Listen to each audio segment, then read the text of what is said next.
Yes, this is Pat Walker at MissionWinners.com. I'm doing a training coaching video, educational video, just to explain the differences in two different technical tools. There's a little bit of confusion about this. It's relative strength. Oh, I use relative strength. Well, do you use relative strength or do you use the relative strength index? They're different, and we need to know the differences between the two of them. So right now, I'm looking at a chart, and this is a chart of a stock, Atlassian, I don't know how to pronounce it, Team, we'll call it Team, that's what I go by. Anyway, right here, this blue line is the relative strength line. It is a line that is portraying the difference in price action between this stock chart and the S&P 500. So I'm going to be really specific here for you. When this line is going up, price is outperforming the S&P 500. When this line is going down, price is underperforming the movement of the S&P 500. So let's be real specific. We try to find stocks. You want to buy winning stocks, right? Stocks that are beating the market. Look for stocks with strong relative strength. A rating, preferably over 90 or higher.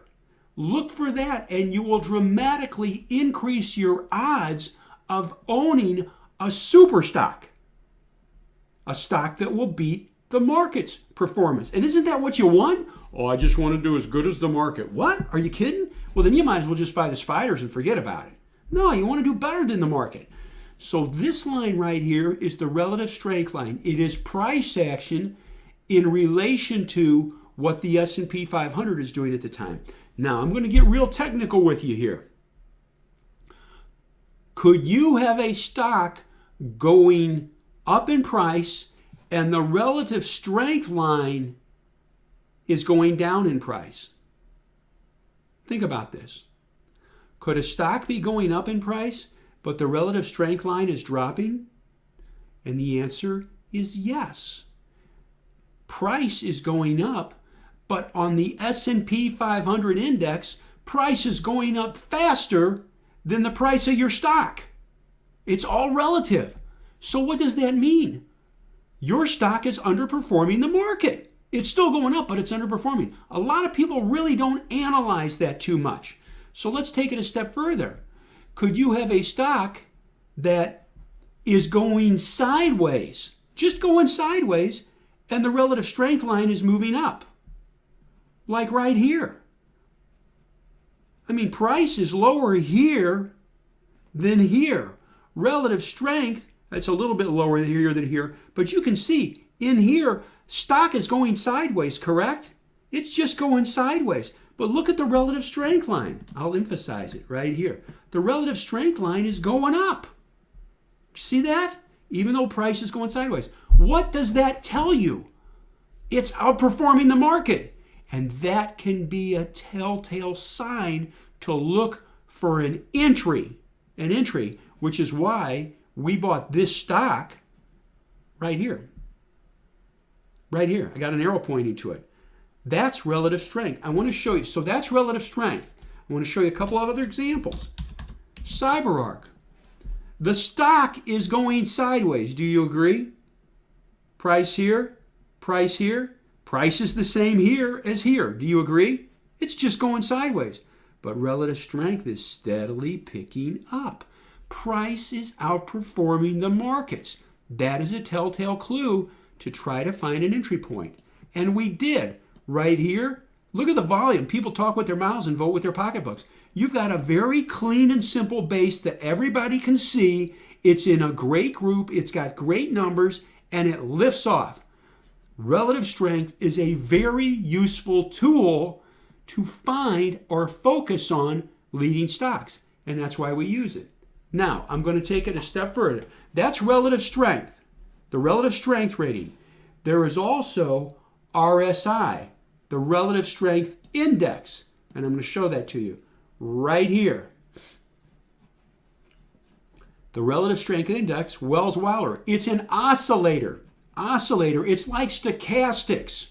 It isn't formulated the same as stochastics or MACD, but it is an oscillator that well, it says it. I'm not going to read it to you. The bottom line is this. It measures oversold or overbought readings on the stock, not related to the market. It's just the stock price. This price itself, is it overbought or oversold? Is it extended in price on the way up, or is it extended in price on the way down? Extended in price on the way down means it's oversold. Extended in price on the way up means it's overbought. Frequently, that can lead to a turn in stock price.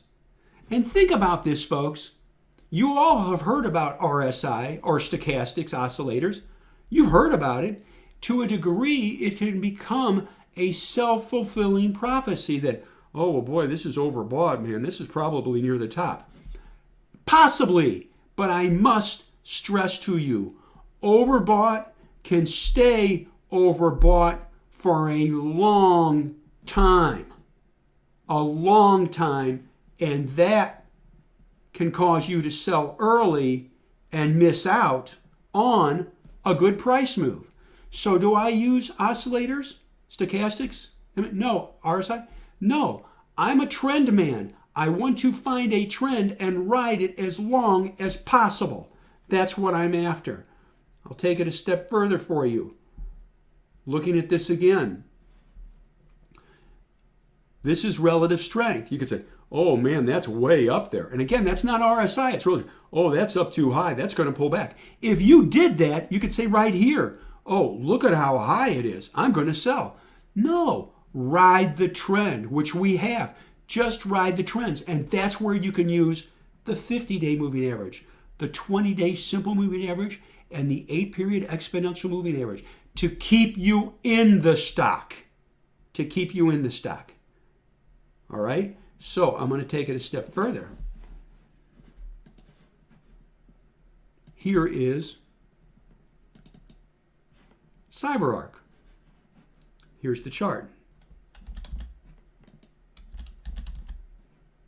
Grinding on up. These are the moving averages.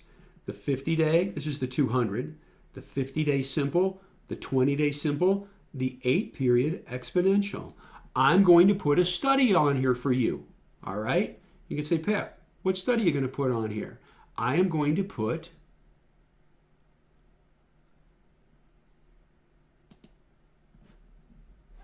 RSI.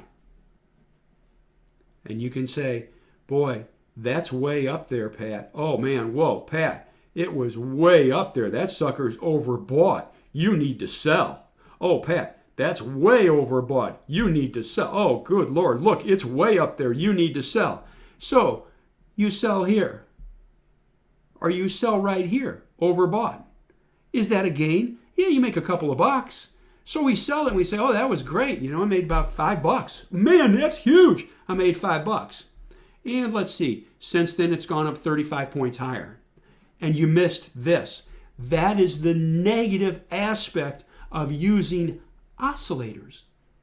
Now, if you use them and they're working for you, I'm not criticizing. No way. People that do that, no, I'm not going to play that game. But if you want to ride bigger trends, the oscillators can give you signals that cause you to sell out before the stock has developed a good move. Right here. Case in point. Right here. Look at this. You say, oh man, I got to get out right here. Grinds up. Still grinding up. Just let it work. Team. Right here. You say, oh gosh, I got to get out.